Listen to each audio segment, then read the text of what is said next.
পাহাড়ি সংঘাত নিরসনে ২৮ বছর আগে পার্বত্য চট্টগ্রাম শান্তি চুক্তি সই হলেও তার বাস্তবায়ন হয়নি। এখনও চলছে সংঘাত। চুক্তির পরবর্তী সময়ে পাহাড়ে তৈরি হয়েছে আরও ৩টে আঞ্চলিক সংগঠন। চুক্তির পূর্ণাঙ্গ বাস্তবায়ন না হওয়ার জন্য আওয়ামী লীগকে দায়ী করছে বিভিন্ন সংগঠন। পার্বত্য ৩ জেলার সংঘাত বন্ধ করতে ১৯৯৭ সালের ২ ডিসেম্বর সই হয় পার্বত্য চট্টগ্রাম শান্তি চুক্তি।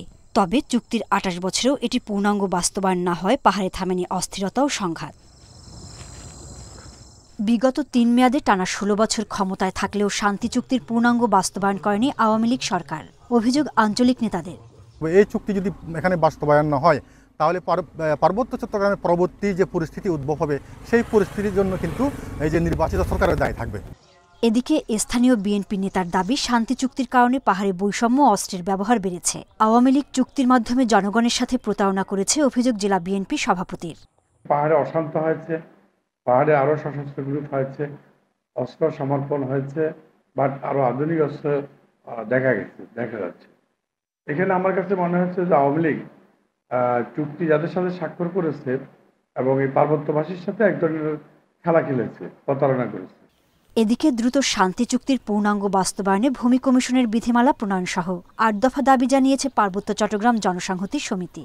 আমরা মনে করি আমরা প্রতারিত হয়েছি, আমাদের সাথে প্রতারণা করা হয়েছে। দীর্ঘ ২৮ বছর এই চুক্তির আসলে পূর্ণাঙ্গ বাস্তবায়নের কোনো আলামত বা অবস্থা আমরা দেখি না। পার্বত্য চট্টগ্রাম চুক্তির ৭২টি ধারার মধ্যে ৪৮টি ধারা বাস্তবায়ন হয়েছে, আর ১৫টি আংশিক বাস্তবায়ন হয়। বাকি ৯টি ধারা এখনও বাস্তবায়ন হয়নি। Independent news.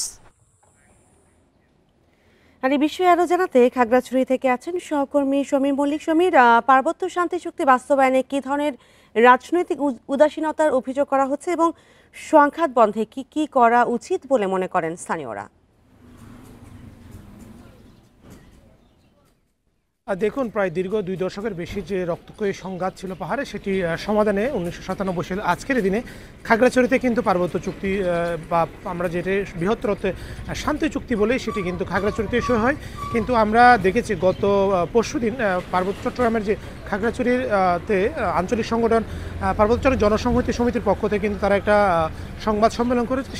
সেখানে তারা দাবি করেছে যে গত ২৮ বছরের যে চুক্তির যে সময়, তার মধ্যে কিন্তু বিভিন্ন টানা ১৬ বছর সহ বিভিন্ন মেয়াদে কিন্তু আওয়ামী লীগ সরকার প্রায় ২০ বছর বেশি ক্ষমতা ছিল। অর্থাৎ তারা যেহেতু চুক্তি করেছিল, কিন্তু গত এই লম্বা সময়ে তাদের যে মেয়াদে তাদের কিন্তু চুক্তি বাস্তবায়নের যে আন্তরিকতা সেটি আওয়ামী লীগ থেকে পায়নি বলে সেই সংবাদ সম্মেলন অভিযোগ করা হয়েছে। এবং তাদের পক্ষ থেকে দাবি করা হয়েছে চুক্তির যে মৌলিক বিষয়গুলো, অর্থাৎ সবচেয়ে গুরুত্বপূর্ণ যে বিষয়গুলো, বিশেষ করে ভূমি কমিশনকে কার্যকর করে এখানকার ভূমি সমস্যার যে সমাধান করা, একই সাথে আঞ্চলিক পরিষদ এবং জেলা পরিষদের নির্বাচনের ব্যবস্থা করা সহ চুক্তির যে মৌলিক ধারাগুলো সেগুলো কিন্তু বাস্তবায়নের আওয়ামী লীগের পক্ষ থেকে কোনো ব্যবস্থা নেওয়া হয়নি। সে কারণে আসলে তারা দাবি করছে যে আসলে চুক্তির নামে জুম্ম জনগণের সঙ্গে প্রতারণা করছে বলে আঞ্চলিক সংগঠনগুলোর পক্ষ থেকে দাবি করা হয়েছে।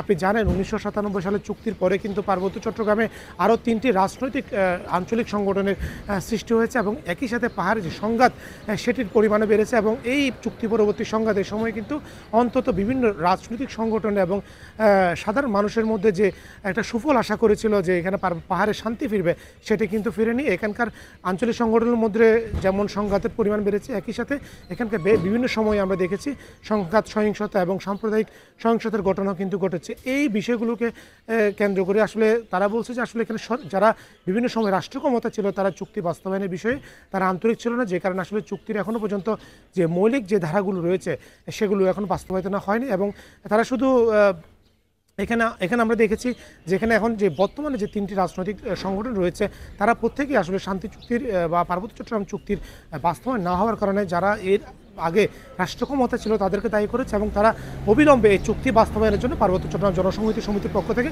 ৮ দফা কর্মসূচি ঘোষণা করেছে। খাগড়াছড়ি থেকে পার্বত্য শান্তি চুক্তি বিষয়ে জানাচ্ছিলেন সহকর্মী সমীর মল্লিক।